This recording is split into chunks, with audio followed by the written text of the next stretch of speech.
नमस्कार मैत्रिणींनो, ज्योती kitchen stories मध्ये तुम्हा सर्वांचं स्वागत आहे।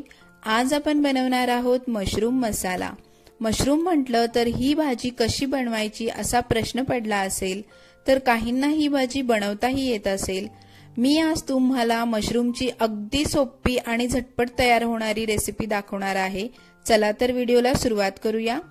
इथे मी 4 मध्यम आकाराचे कांदे चिरून घेतले आहेत। 200 ग्रॅम मशरूम घेतला आहे।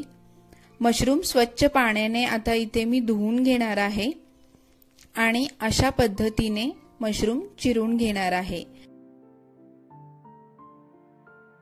जे मोठे मशरूम आहेत त्याचे 4 भाग करून घेणार आहे आणि जे छोटे आहेत त्याचे 2 भाग करून घेणार आहे। इथे मी सर्व मशरूम चिरून घेतलेला आहे।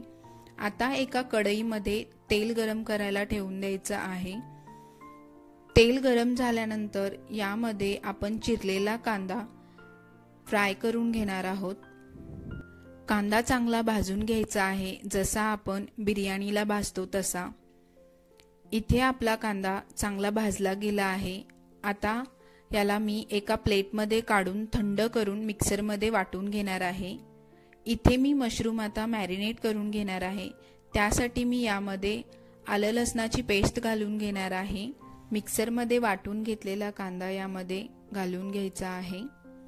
इथे मी काही मसाले घेतले आहेत। त्यामध्ये मी 1 चमचा धने पावडर घालून घेणार आहे, अर्धा चमचा हळद घेतली आहे, 1 चमचा गरम मसाला घेतला आहे, 1.5 चमचे मी साठवणीतला घरचा मसाला घेतला आहे, चवीनुसार मीठ घालून घ्यायचं आहे।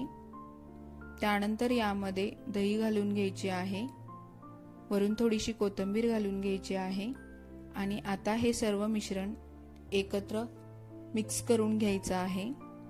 चमच्याने व्यवस्थित मिक्स होत नव्हतं, त्यामुळे मी याला हाताने चांगलं मिक्स करून घेतलं आहे। मिश्रण चांगलं मिक्स करून आता याला मी 15 मिनिटांसाठी मॅरिनेट करायला ठेवून देणार आहे। इथे एका भांड्यामध्ये मी मोहरीचं तेल घेतलं आहे। तुम्ही कोणतंही कुकिंग ऑइल वापरू शकता।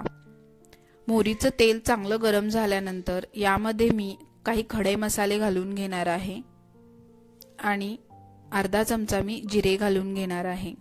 मशरूम मध्ये जास्त प्रमाणात प्रोटीन असतात, त्यामुळे जे लोक नॉनव्हेज खात नाहीत अशांसाठी ही भाजी खूप हेल्दी आहे। आता यामध्ये मी काश्मीरी लाल मिरची पावडर घालून घेतली आहे। त्यानंतर मॅरिनेट केलेलं मशरूम यामध्ये घालून घ्यायचं आहे आणि चांगलं मिक्स करून घ्यायचं आहे। इथे मशरूम मध्ये पाणी घालायची गरज नाही, कारण मशरूम खूप सॉफ्ट असतात आणि पटकन शिजतात। 2 मिनिट मी मशरूम असे परतून घेणार आहे। त्यानंतर याला मी झाकण देऊन 15 ते 20 मिनिटांसाठी शिजवून घेणार आहे। अतिशय टेस्टी अशी रेसिपी आहे, तुम्ही एकदा नक्की ट्राय करून बघा। इथे आपले मशरूम तयार झालेले आहेत। आता प्लेटमध्ये याला सर्व करून घेऊया। गरम गरम फुलक्यांबरोबर मी मशरूम सर्व केलेले आहेत। तुम्ही चपाती बरोबर किंवा राईस बरोबर मशरूम मसाला खाऊ शकता, अतिशय टेस्टी लागतो।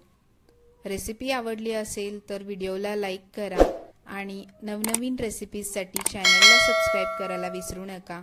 भेटूया पुढच्या व्हिडिओमध्ये, तोपर्यंत बाय बाय।